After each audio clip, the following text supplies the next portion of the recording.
Hi everyone, it's John and welcome to the season premiere of Cozy, Charming, Crazy Real Estate, where we talk about everything real estate.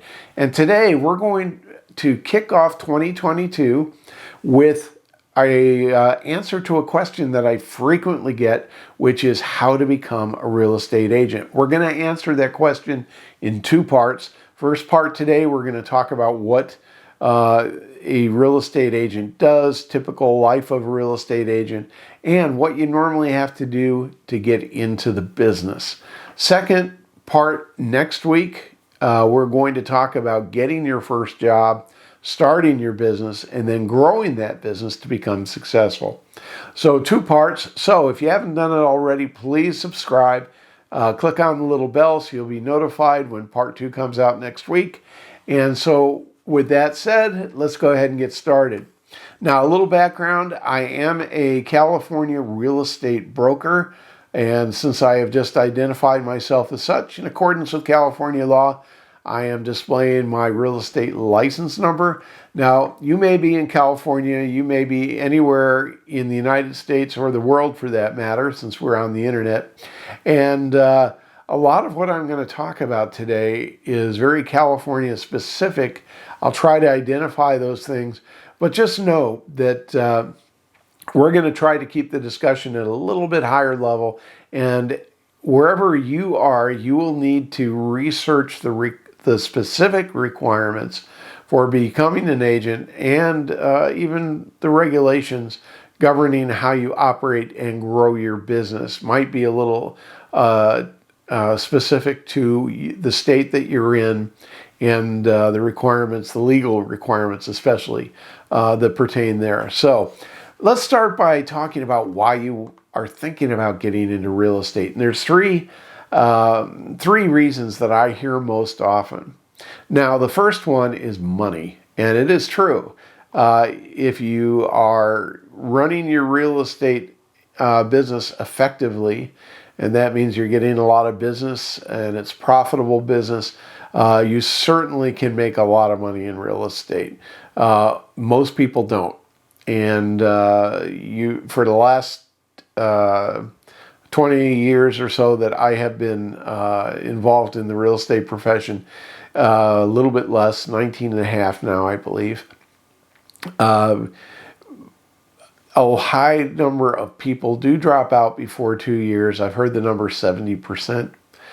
So obviously not everyone finds that they like the lifestyle. They don't like the hours maybe, or maybe, and I think this is most common, is the money is not coming in the way they hope. They're not generating the income that they hope to make for the amount of effort that they've had to put out. So that is possible. You can make a lot of money, but also a lot of people do not find that they are able to make the income they wish.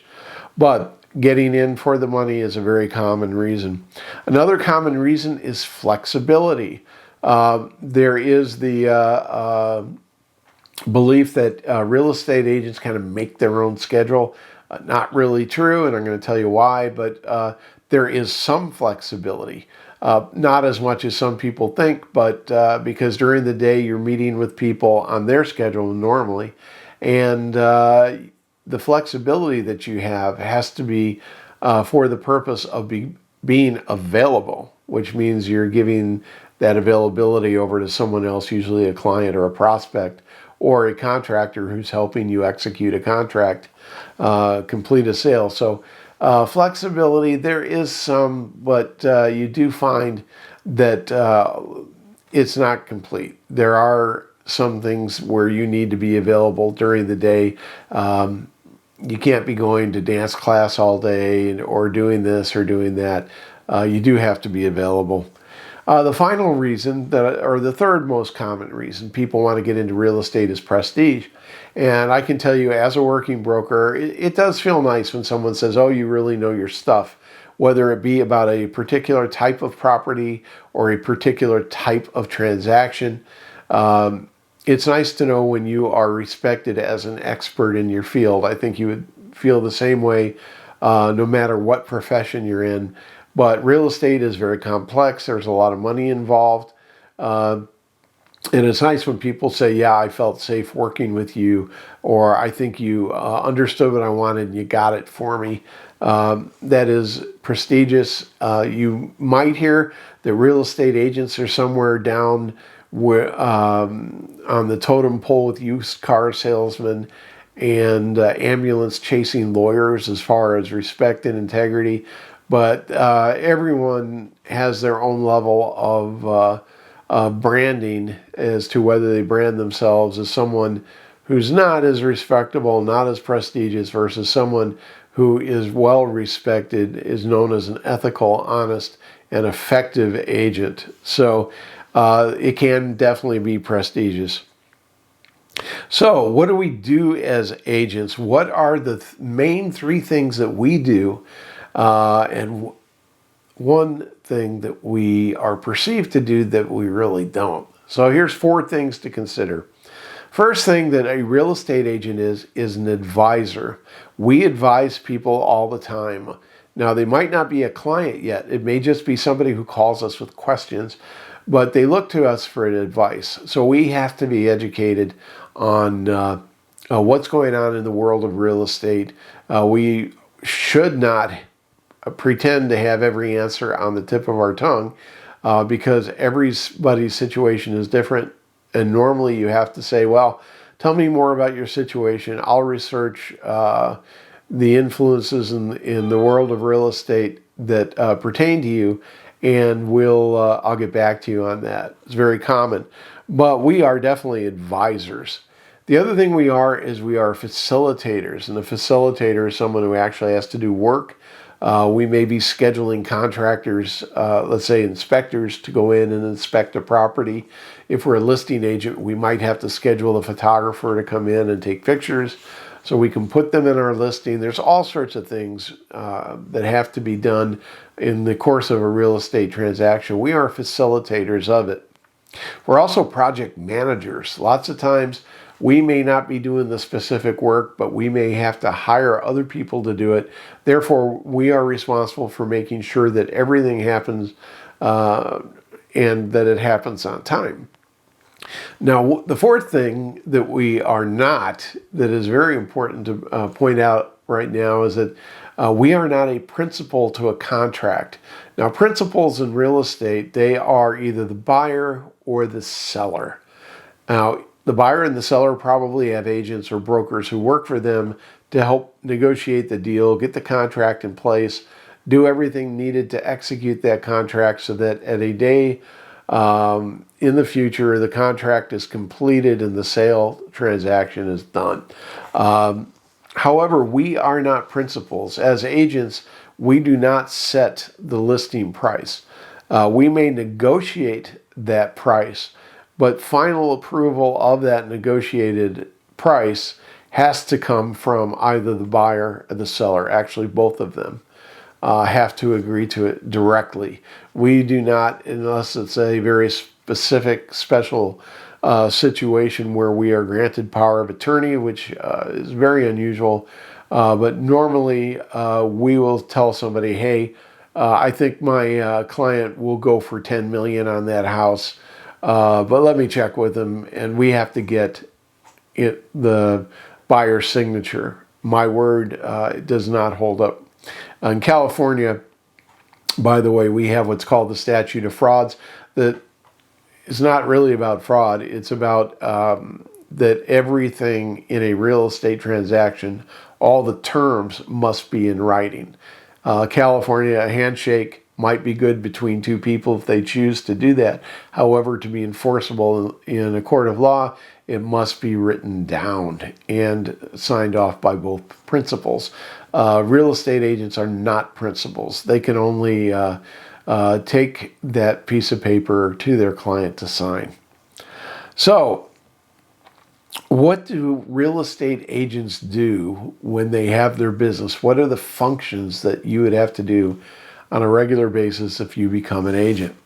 Well, we are accountants. We have to account for our money. Even if we hire a bookkeeper or a CPA, we are still responsible for keeping track of our money just like any other business, because we are a business, basically. Whether we work For ourselves, we are our own broker, or we work for a broker.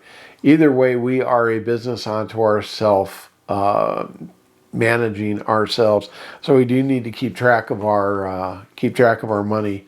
We're also marketeers. Now we're marketing ourselves to grow our own real estate agent business. We're also marketeers for our clients, and we have to be expert in knowing how to market a property. If we're a listing agent, we need to know how to market that particular type of property. We have to be able to customize our marketing plan to reach the type of buyers that we believe are most likely to be interested in that type of property. And so we have to be marketeers. And again, as I mentioned, whether we're doing a home search or we're selling a listing, we're also project managers. And in order for us to do that, to be able to execute a contract, we have to know how to do market research. We have to know how to strategize, whether we're working for a buyer trying to strategize our offer, or we're a seller trying to strategize how we're going to negotiate. Once we receive an offer, we do have to be strategists. We have to be contract administrators, even if we're using a transaction coordinator or an assistant to help us make sure that all the paperwork gets done and that all the tasks are completed. We do need to be contract administrators. And of course, we need to be negotiators, as I mentioned a minute ago. And a lot of real estate professionals do go through detailed courses on how to negotiate, and it's a skill that you're going to need. So what does a real estate agent do on a typical day? What's it like? Well, I would say that there are no typical days. Every morning you wake up, I try to go through a process. If you have a process that's different, things you do or don't do, please leave it in the comments below. But these are things that I've done throughout my professional career. When I was in management consulting, when I was in the tech world as a project manager, I kind of did the same things that I still do today as a real estate broker. And the first thing I do is, of course, you wake up and you check your appointment calendar. You make sure that you know where you have to be during that day, where you've committed to be, and what time you're supposed to be there. Always check your appointment calendar first to make sure you don't miss anything. Then check your action item list. And action items can either be recurring things.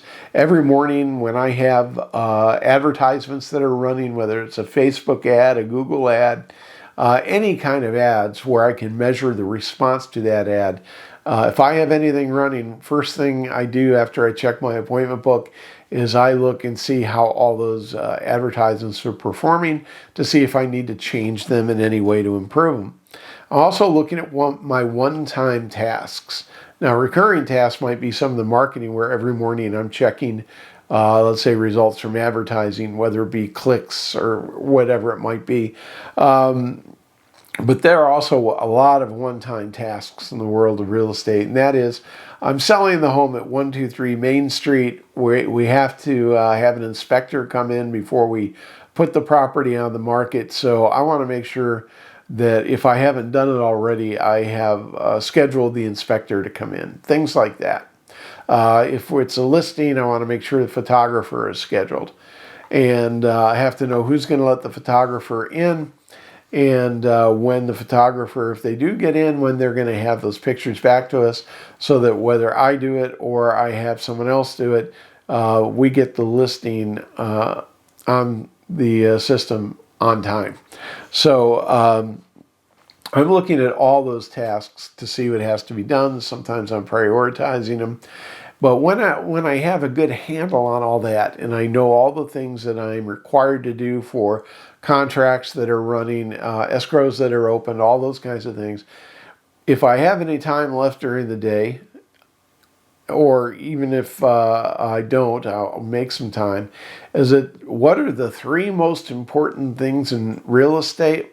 Well, some people say it's location. Well, that's for the buyers and the sellers. The most important thing as a real estate agent The three most important things are marketing, marketing, and marketing.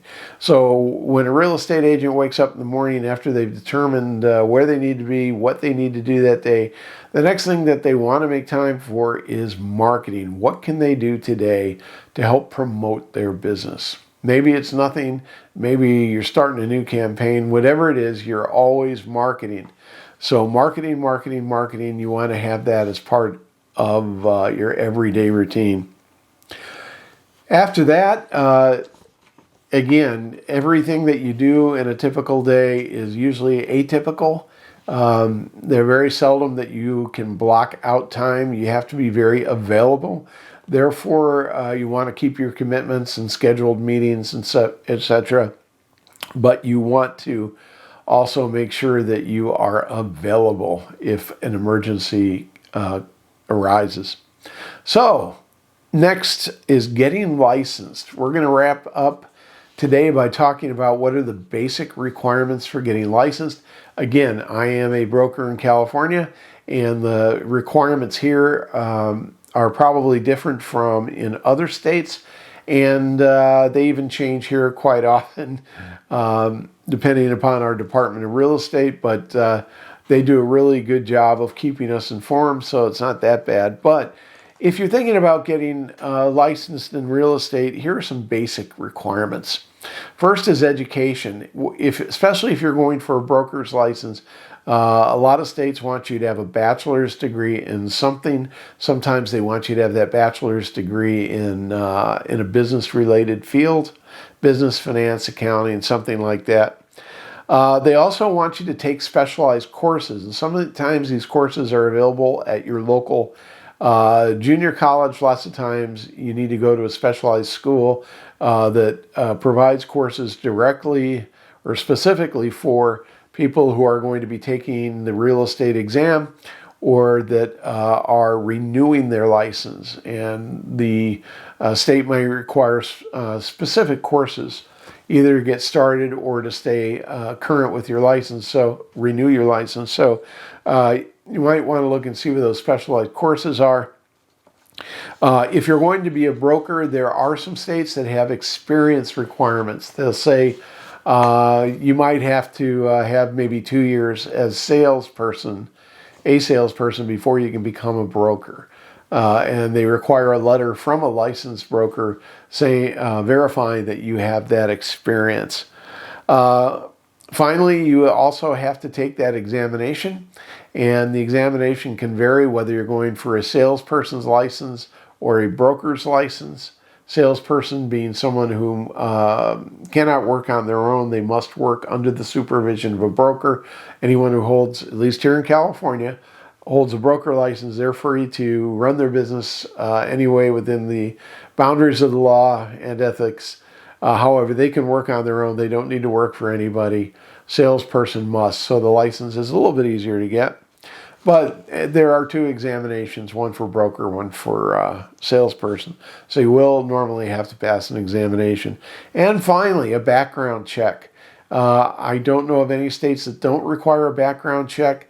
I do know that there are misdemeanors and other things that may not stand in the way of your becoming a real estate professional as far as being able to get licensed.